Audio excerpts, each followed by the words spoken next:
Yes ఏంటమ్మా మీ ఎంతమంది ఉన్నారు మీరు ఫస్ట్ మీ వార్డు క్లస్టర్ గురించి చెప్పండి ఎంతకాలంగా పనిచేస్తున్నారు డిబేట్లో పాల్గొన్న ప్రతి ఒక్కరికి పెద్దలందరికీ నా నమస్కారం అండి. నమస్తే. నేనైతే కాకినాడలో 31వ వార్డులో పనిచేస్తున్నానండి. నేను 4.5 ఇయర్స్గా వాలంటీర్గా పనిచేస్తున్నాను. నా క్లస్టర్లో 72 ఫ్యామిలీస్ ఉంటాయండి. అయితే 72 ఫ్యామిలీస్లో కూడా 15 పెన్షన్స్ అనేవి నేను ఇస్తున్నాను. 15 పెన్షన్స్ ఇస్తుంది. అందులో వృద్ధులు ఉన్నారు, వికలాంగులు ఉన్నారండి చాలామంది. అయితే వాళ్ళు అంటున్నారు, అమ్మ ఎక్కడికి వెళ్ళాలి, పెన్షన్కి ఈ నెల ఎక్కడ తీసుకోవాలని నన్ను అడుగుతున్నారు. కొంతమంది అయితే మా ఇంటికి కూడా వచ్చారు. వచ్చి ఎక్కడ తీసుకోవాలి పెన్షన్ అని అడుగుతున్నప్పుడు మేమైతే సచివాలయంకి వెళ్ళండి, ఈసారి చంద్రబాబు గారు కోర్టులో ఇదేయటం వల్ల నోటిఫికేషన్ వేయటం వల్ల మేమైతే ఇవ్వలేమండి, మీరు సచివాలయంకి వెళ్ళి తీసుకోండి. అమ్మ సచివాలయంకి వెళ్ళి ఎలా తీసుకోవాలి, ఎవరిని కలవాలి అని అడుగుతుంటే మేము సెక్రటరీస్ కలవండి, పలానా సెక్రటరీని కలవండి అని మేము చెప్పాం సార్. చెప్పినా కూడా దాన్ని కూడా మేము చెప్పిన మాటల్ని వాళ్ళు వేరే విధంగా పోర్ట్రే చేస్తున్నారు. అంటే ఎన్నికల గురించి చెప్తున్నారు వీళ్ళు అని చెప్తున్నారు సార్. కనీసం వాళ్ళు ముసలి వాళ్ళు తెలియక మా ఇంటికి వచ్చినప్పుడు పలానా చోటకి వెళ్ళండి అని చెప్పే కనీస బాధ్యత 4 సంవత్సరాలుగా మేము వాళ్ళకి వర్క్ చేస్తూ ఉంటే కనీస బాధ్యత మా మీద ఉంటుంది కాబట్టి మేము చెప్తున్నాం సార్. చెప్తుంటే దాన్ని కూడా వాళ్ళు వాళ్ళ పార్టీకి అనుగుణంగా ప్రచారం చేస్తున్నారు, అది అని చేస్తున్నారు సార్. సమాజ సేవకులు ఒకవైపు ఉన్నారు, సమాజ సేవకులు ఒకవైపు కనిపిస్తున్నారు, సంఘ విద్రోహ శక్తులు మరోవైపు కనిపిస్తున్నారు. మీరు సమాజ సేవకులుగా ఈ రకంగా సేవ చేస్తుంటే వాళ్ళు మీ ఇంటికి వచ్చినా కూడా అనుమానిస్తున్నారా మిమ్మల్ని? అవును సార్, వాళ్ళు వచ్చి ఎక్కడికి వెళ్ళాలమ్మా అని అడుగుతుంటే మేము పలానా చోటకి వెళ్ళండి అని చెప్పినా కూడా మేమేదో ఎలక్షన్ గురించి చెప్తున్నాం, ఓట్ల గురించి చెప్తున్నాం అన్నట్టుగా మా మీద నిందలు వేస్తున్నారు. మమ్మల్ని సంఘ విద్రోహ శక్తుల కింద క్రియేట్ చేస్తున్నారు సార్. కనీసం వాళ్ళకి ఎక్కడికి వెళ్ళాలో కూడా 4 సంవత్సరాల నుంచి వాళ్ళ ఇంట్లో ఉండి పెన్షన్ తీసుకుంటున్నారు. ఇప్పుడు సడన్గా వాళ్ళు ఎక్కడికి వెళ్ళాలో వాళ్ళకి అంతూ చిక్కట్లేదు, ఊసిపోవట్లేదు. పలానా చోటకి వెళ్ళండి అమ్మ అంటే అమ్మమ్మ నడవలేదు కదా, చేయలేదు కదా, నేను ఏం చేయగలను అంటే ఇలా జరిగింది అని అంటే ఇప్పుడే ముసలి వాళ్ళని పట్టించుకోలేనాడు, రేపు సీఎం ఒకవేళ అయితే మమ్మల్ని ఏం పట్టించుకుంటాడు, మాకేం చేస్తాడు అని వాళ్ళు ఆవేదన వ్యక్తం చేస్తున్నారు సార్ మా దగ్గర. వికలాంగుల పరిస్థితి ఏంటమ్మా మీరు చూస్తే క్లస్టర్లో? వికలాంగులు అయితే సార్ నడవలేని వాళ్ళు ఉన్నారు, ఫిజికల్గా హ్యాండిక్యాప్డ్ ఉన్నారు. ఆ తంబు మిషన్ మీద తంబు వెయ్యాలంటే కూడా మనం పట్టుకుని వేయించాలి సార్. తనకి అక్కడ వెయ్యాలి అని కూడా తెలియదు అనమాట. వాళ్ళ మదరు మనం పట్టుకుని వేయించాలి. అలాంటి వాళ్ళు కూడా ఉన్నారు సార్. అలాంటి వాళ్ళని తీసుకెళ్లి సచివాలయంలో ఇప్పించడం అంటే చాలా ఇబ్బంది అవుతుంది సార్. వాళ్ళకి ఇబ్బంది అవుతుంది, ఇచ్చే వాళ్ళకి కూడా ఇబ్బంది అవుతుంది. గత కొంతకాలంగా చాలా మంది బెడ్ మీద ఉన్నప్పుడు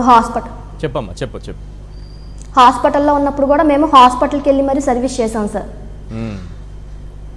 మీరు కరోనా టైంలో చేసినటువంటి అవన్నీ కూడా వాళ్ళు గుర్తించకుండా మమ్మల్ని. అవును సార్, ఎక్కడా కూడా ఏ రాష్ట్రంలో కాదు సార్, ఏ దేశంలో కూడా ఇలాంటి సంస్థ అనేది లేదు సార్. దీనివల్ల కరోనాలో మేము ఎంత సహాయం చేసామంటే మేము ఏ పథకానికి వాళ్ళ ఇంటికి వెళ్ళినా నెక్స్ట్ డే వాళ్ళకి కరోనా అని తెలిసినా కూడా వాళ్ళు క్వారంటైన్ అయితే హాస్పిటల్కి వాళ్ళు తరలించడం కానీ, హోమ్ క్వారంటైన్ అయితే వాళ్ళకి మందుల దగ్గర నుంచి కాయగూరల దగ్గర నుంచి ప్రతి ఒక్కటి కూడా మేము అందించాం సార్. మెడికల్ కిట్స్ ప్రతి ఒక్కటి కూడా మేము అందించాం. ఒకవేళ వాళ్ళు పరిస్థితి కానీ కొంచెం విషమం అయితే వాళ్ళని అంబులెన్స్ ఎక్కించి హాస్పిటల్కి కూడా తరలించిన పరిస్థితులు ఉన్నాయి సార్. అవన్నీ కూడా ప్రజలకు తెలుసు. ప్రజలు వీళ్ళు ఎంత కళ్ళబొల్లి మాటలు చెప్పినా కూడా ప్రజలు అది గుర్తుంచుకుంటారని మేము నమ్ముతున్నాం సార్. అంటే ప్రాణాలకు తెగించి కరోనా టైంలో చేశారమ్మా, అప్పుడు అందరికీ భయం బయట రావాలంటే. అవును సార్, ప్రాణాలు తగ్గించి చేశాం సార్. అవును సార్, ఏంటంటే ఇప్పుడు బయటకు వచ్చి ఏమన్నా మేము ఏ క్లస్టర్కి అయితే చేస్తున్నామో అదే 50 ఏళ్లలో మేము కూడా నివసిస్తున్నాం కదా సార్. వాలంటీర్ చేయకముందు మేము కూడా ఒక మనిషిని, పిల్లల్ని స్కూల్కి తీసుకెళ్లాలన్నా అది ఆ వీధిలోంచి వెళ్ళాలి, ఒక కిరాణా తెచ్చుకోవాలన్నా, పాలు పెట్టి తెచ్చుకోవాలన్నా ఆ వీధిలోంచి నడవాలి.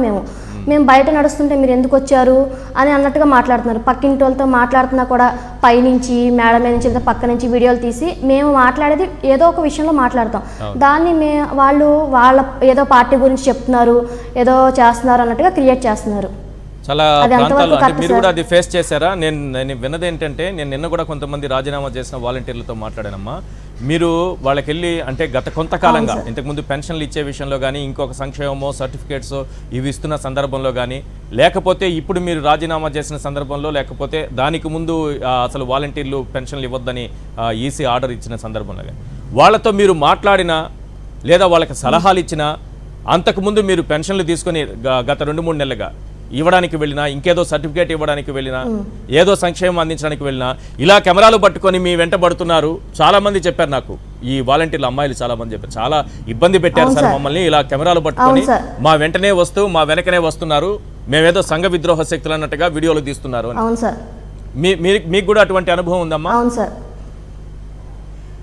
అంటే నేను మామూలుగా పాలపేటకి షాప్కి వెళ్ళినప్పుడు ఎందుకు వచ్చావు బయటికి, వాలంటీర్లు బయట తిరగకూడదు కదా అన్నట్టుగా అంటున్నారు సార్.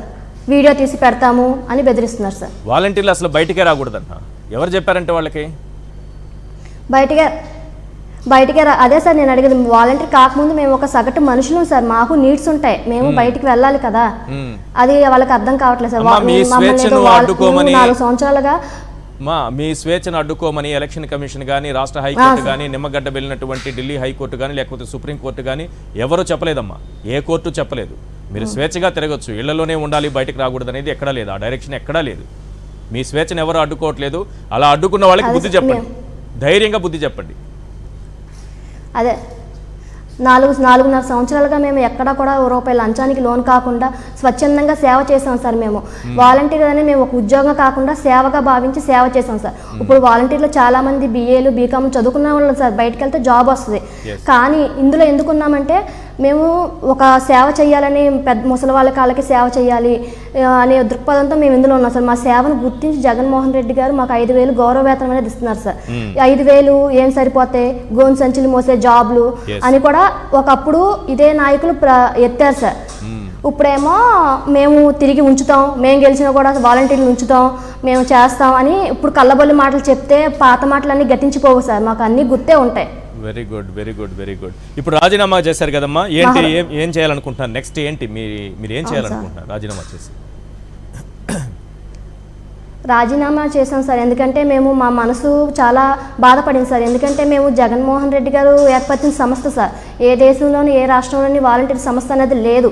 బాబు రావాలి, జాబు రావాలని ప్రచారం చేశారు sir last year yellow media అనేది, చంద్రబాబు గారు అని. ఒక్క జాబ్ కూడా ఇచ్చినట్టు లేదు సార్. ఇప్పుడు జగన్మోహన్ రెడ్డి గారు పెట్టిన ఈ సంస్థను ముందుకు తీసుకెళ్తానని బాగానే చెప్తున్నారు.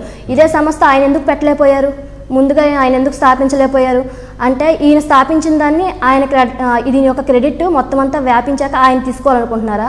వద్దు సార్. మేము ఇందులో ఒకవేళ చంద్రబాబు గారు వచ్చి ఈ సంస్థలో మమ్మల్ని కొనసాగించినా కూడా మమ్మల్ని స్థాపించిన ఆయన కిందే మేము ఉద్యోగం చేయాలనుకుంటున్నాం సార్. ఆయన కింద మేము చేయాలనుకోవట్లేదు. మమ్మల్ని స్థాపించిన ఆయనకి మేము ఏ హెల్ప్ చేయలేకపోతున్నాం. అయినప్పటికీ కూడా ఎలక్షన్ కమిషనర్ వచ్చింది కదమ్మా, మీరు ఎటువంటి రాజకీయ పార్టీలో మీరు పాల్గొనకండి, మీరు ఇంట్లో ఉండి ఓన్లీ వాళ్ళకి మాత్రమే సేవ చేయండి అని చెప్పారు సార్. మాకు అదే కూడా మమ్మల్ని చేయనట్లేదు.